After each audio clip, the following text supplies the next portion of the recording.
Hello नमस्कार साथियों, आप सभी का एनएसवी कॉम्पिटिटिव क्लासेस में स्वागत है। आज हम एक बार फिर आप लोगों के बीच आज की ताज़ा खबर के साथ आज हम सबसे पहले टॉपिक पे बात करेंगे। ये जो आपको दिख रहा है बास्केटबॉल का नेट है, और बास्केटबॉल का नेट ये जो दिख रहा है, तो हम जानते हैं कि विश्व बास्केट दिवस कब मनाया जाता है। 21 दिसंबर को आपका विश्व बास्केट दिवस मनाया जाता है। विश्व बास्केट दिवस 21 दिसंबर को मनाया जाने वाला वार्षिक उत्सव है, जो डॉक्टर जेम्स नाई स्मिथ द्वारा बास्केटबॉल के आविष्कार की याद में मनाया जाता है।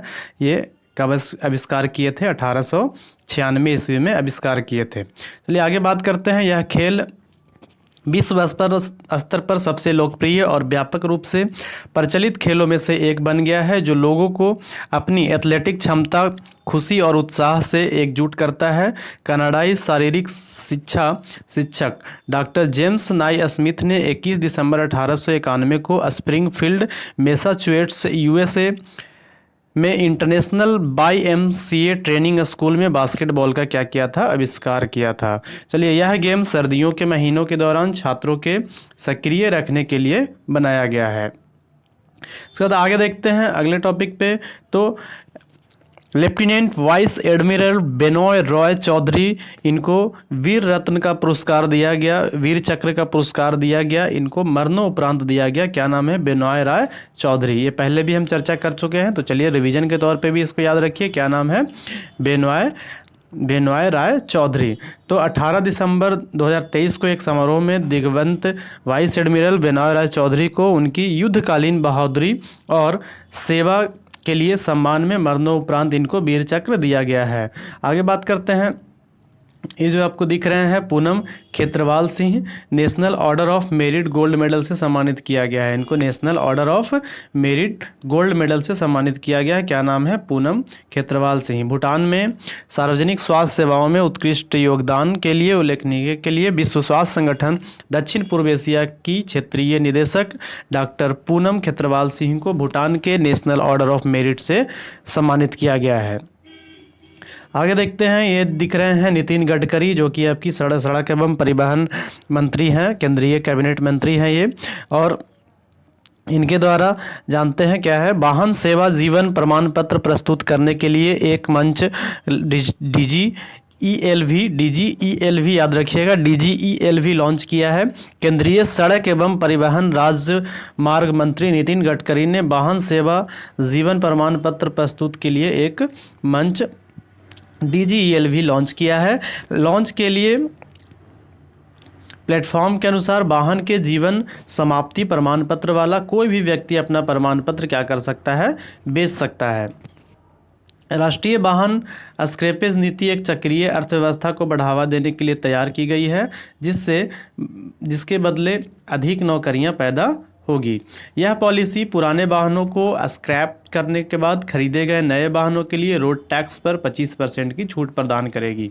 उदय ए कौले इन्होंने MCA के अध्यक्ष सह प्रबंधक निदेशक के रूप में पदभार संभाला है।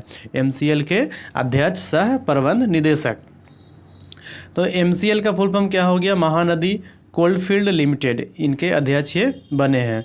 इस भूमिका से पहले काओले ने Bharat coking coal limited BCCL में निदेशक के रूप में कार्य किया है।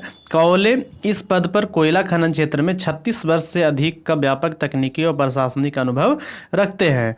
उनके पास भूमिगत और खुली खदान दोनों में काम करने का काफ़ी अनुभव है। इसके बाद आगे बात करते हैं।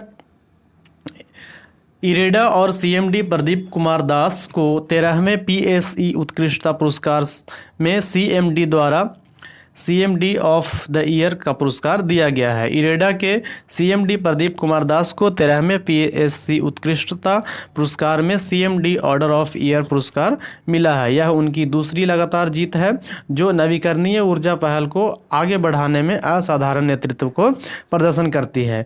इरेडा ने ऑपरेशन परफॉर्मेंस एक्सीलेंस और कॉरपोरेट गवर्नेंस जैसी श्रेणियों में भी उपविजेता स्थान हासिल किया है। तो याद रखिएगा, प्रदीप कुमार दास 13वें PSC उत्कृष्टता पुरस्कार में CMD ऑफ द ईयर पुरस्कार से सम्मानित किया गया है। इसके बाद ICAI नए CA इंडिया लोगो का अनावरण किया गया है। तो चार्टर्ड अकाउंटेंट, सीए का फुल फॉर्म क्या है? Chartered accountant. तो इसका नया लोगो जो भी लॉन्च किया गया है, आपको दिख रहा है यहाँ पे लोगो, याद रखिएगा। इसके बाद फिर है चार्टर्ड अकाउंटेंट की दुनिया में सबसे बड़ी पेशेवर संस्था के रूप में पहचाने जाने वाले institute of charters accounts of India ने हाल ही में एक नया लोगो जारी किया है। भारत प्रथम दृष्टिकोण के प्रति अपनी प्रतिबद्धता और राष्ट्र निर्माण में एक विश्वसनीय भागीदारी के रूप में इसकी भूमिका को निभाता है। आगे बात करते हैं, यह अनावरण गांधी नगर में ग्लोबल प्रोफेशनल अकाउंट कन्वेंशन में हुआ है। ग्लोबल प्रोफेशनल अकाउंट्स कन्वेंशन में हुआ है, जहां उपराष्ट्रपति जगदीप धनखड़ और वाणिज्य और उद्योग मंत्री पीयूष गोयल, तो याद रखिएगा आपका उपराष्ट्रपति कौन है भारत के? जगदीप धनखड़। और उद्योग मंत्री कौन है? तो पीयूष गोयल। नए लोगों में जीवंत नीले रंग सीए अक्षर है, जो रचनात्मक नवीनतम ज्ञान, अखंडता और विश्वास, सच्चाई, स्थिरता का प्रतीक है।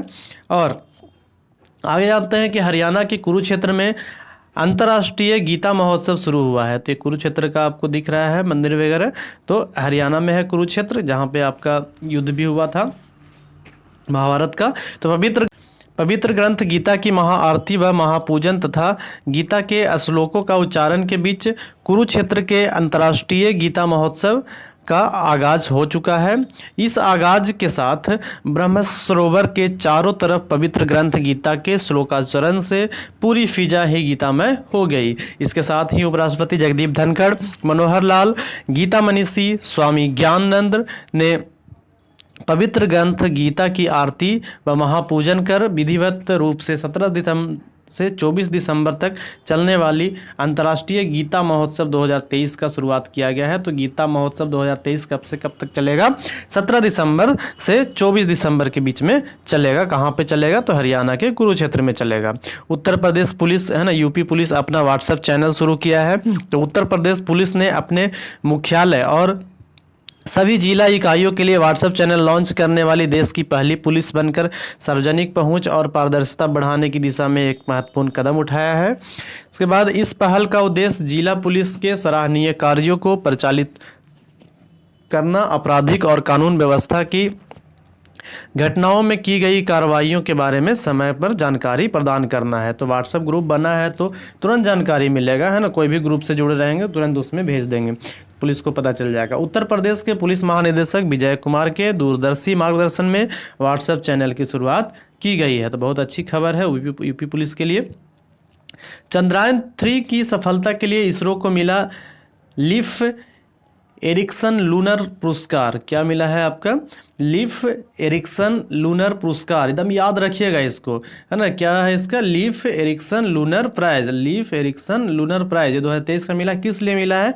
जो चंद्रयान 3 को सक्सेसफुल होने के उपलक्ष्य में मिला है। तो यह पुरस्कार लूनर एक्सप्लोरेशन के आगे बढ़ाने और विशेष रूप से सफल चंद्रयान 3 के माध्यम से खगोलीय रहस्यों को उजागर करने में महत्वपूर्ण योगदान इसरो को दिया जाता है। तो विदेश मंत्री एस जयशंकर ने इसरो को प्रतिष्ठित लीफ एक्सप्लोरेशन लूनर पुरस्कार जीतने पर बधाई दी है। नोमा को WHO ने आधिकारिक तौर पर मान्यता दे दी है। तो नोमा है क्या, इसके बारे में जानते हैं। तो लोमा, जिसे क्रैंकर ओरिस या गैरिनस अस्टामाइटिस के रूप में भी जाना जाता है, को हाल ही में विश्व स्वास्थ्य संगठन की उपेक्षित उष्णकटिबंधीय रोगों की सूची में जोड़ा गया है। इस कदम का उद्देश्य जागरूकता बढ़ाना, अनुसंधान को प्रोत्साहित करना और साथ साथ खोज को सुरक्षित करना, इस दुर्लभ लेकिन गंभीर संक्रमण से निपटने के प्रयासों को तेज करना है। तो याद रखिएगा। आगे बढ़ते हैं। ये जो फोटो में दिख रहे हैं RBI के गवर्नर हैं, शक्तिकांत दास हैं और आर्थिक पर्यवेक्षण का पूर्वानुमान लगाया गया है, जो कि FY24 GDP वृद्धि दर आपका 7.1% रहा है। तो वृद्धि दर रखिएगा GDP का, है ना। GDP का फुल फॉर्म क्या हो गया? Gross domestic product. तो भारतीय रिजर्व बैंक RBI ने अपने dynamic stochastic journal equilibrium model का उपयोग करते हुए भारत के आर्थिक प्रदर्शन के लिए अनुमान जारी किए हैं। पूर्वानुमान वित्तीय 2023-24 के लिए 7.1 की वास्तविक GDP वृद्धि का संकेत देता है, जो 7% के पिछले अनुमान से अधिक है और अगले वित्तीय वर्ष 24 से 25 में 6% की मंदी है। जीडीपी अनुमान FY 2023-24 के अनुसार आरबीआई को 7.1 की मजबूत उम्मीद है, जो सकारात्मक मांग पक्ष की गतिशीलता और आपूर्ति पक्ष की बाधाओं को कम करने को दर्शाता है। ये देखिए FY 23 के जीडीपी में कृषि की हिस्सेदारी घटकर कितना हो गई, 15% रही। और उसके बाद फिर केंद्रीय कृषि मंत्री कौन है आपका, अर्जुन मुंडा ने लोकसभा में बताया कि औद्योगिक और सेवा क्षेत्र में वृद्धि के चलते भारत की जीडीपी में कृषि की हिस्सेदारी पिछले वित्त वर्ष में 15% घट गई। 1990-91 में जीडीपी की कृषि में हिस्सेदारी 35% थी। पिछले 5 वर्षों के दौरान कृषि और संबद्ध क्षेत्र में 4% की औसत वृद्धि दर्ज की गई थी, लेकिन अभी आपका क्या हो गया है, 15% हो गया है घट करके। चलिए आगे बात करते हैं। जहां तक वैश्विक परिदृश्य की बात किया जाए तो दुनिया की जीडीपी में भी कृषि की हिस्सेदारी पिछले दशकों में घटी और हाल ही के वर्षों में यह लगातार 4%, लगभग 4% पर है। भारतीय रेलवे परिसंपत्तियों की राष्ट्रीय अकादमी का गति शक्ति विश्वविद्यालय में परिवर्तन, तो रेल मंत्रालय के द्वारा बड़ोदरा स्थित राष्ट्रीय भारतीय रेलवे अकादमी से सभी संपत्तियों को गति शक्ति विश्वविद्यालय को सौंपने का निर्देश जारी है। आगे बात करते हैं कि यह ऐतिहासिक निर्णय रेल मंत्रालय ने बड़ोदरा स्थित राष्ट्रीय भारतीय रेलवे अकादमी ने सभी संपत्तियों को गति शक्ति विश्वविद्यालय को सौंपने का निर्देश दिया है। इसके बाद यह निर्देश नव संकल्पित केंद्रीय विश्वविद्यालय को बढ़ावा देने पर प्रधानमंत्री नरेंद्र मोदी के दृष्टिकोण के अनुरूप है। यह कदम NAIR की प्रतिष्ठित विरासत को प्रभावित करने के लिए तैयार है, जो कई दशकों से रेलवे अधिकारियों के लिए एक महत्वपूर्ण प्रशिक्षण सुविधा है। ये बात करते हैं आरबीआई बैंक से रिलेटेड है। बैंक स्तर पर शुरू की कार्ड टोकन सुविधा, है ना, बैंक ने क्या की है, फिर से कार्ड टोकन सुविधा शुरू की है। तो आरबीआई ने बैंकों व अन्य संस्थानों के स्तर पर कार्ड ऑन फाइल टोकन सुविधा शुरू किया है। इसकी मदद से ग्राहक अपने डेबिट कार्ड या क्रेडिट कार्ड का टोकन बनाकर उसे विभिन्न ई-कॉमर्स ऐप के खातों से जोड़ सकेंगे। साथ ही कार्ड का वास्तविक वितरण दिए बिना ही क्या करेंगे, ऑनलाइन भुगतान कर सकेंगे। व्यवस्था लागू होने से डाटा चोरी व वित्तीय धोखाधड़ी से बचाव हो सकेगा। साहित्य से संबंधित है तो साहित्य अकादमी 24 भाषाओं की कृतियों को सम्मानित करते हुए अपने वार्षिक साहित्य अकादमी पुरस्कार 2023 की घोषणा की है। साहित्य अकादमी ने 24 भाषाओं की कृतियों को सम्मानित करते हुए अपने वार्षिक साहित्य अकादमी 2023 की घोषणा की। पुरस्कारों में विधाएं शामिल है, जिसमें 9 कविता पुस्तक, 6 उपन्यास और 5 लघु कहानी संग्रह और 3 निबंध और 1 साहित्यिक अध्ययन को मान्यता देती है। तमिल लेखक राजशेखरन को उनके उपन्यास से नीरवजी पदुम के लिए चुना गया है। तेलुगु लेखक पतंजलि शास्त्री उनके लघु कहानी के संग्रह के लिए इनको भी चुना गया है। तो आरबीएल बैंक से संबंधित है। ये एक electronic bank guarantee EBG launch किया है। आरबीएल बैंक एक इलेक्ट्रॉनिक बैंक गारंटी लॉन्च की है, जो व्यापार वित्त के डिजिटल परिवर्तन में एक महत्वपूर्ण प्रगति है। EBG उत्पाद यानी कि NESL द्वारा स्टैम्पिंग और साइन में उनकी विशेषज्ञता को एकीकृत करने में सक्षम है।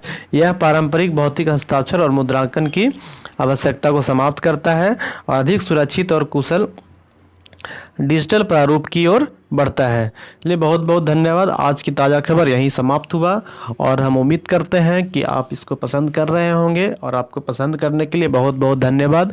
इसको देखें, एग्ज़ाम ओरिएंटेड है, एग्ज़ाम में बहुत पूछने वाला है, क्योंकि जब तक आप नहीं लगातार लिखेंगे इसको, नहीं जब तक पढ़ेंगे तब तक आप नहीं आगे बढ़ेंगे। इसलिए आप मेहनत करते रहें और हमसे जुड़े रहें। लाइक एंड सब्सक्राइब करना ना भूलेंगे।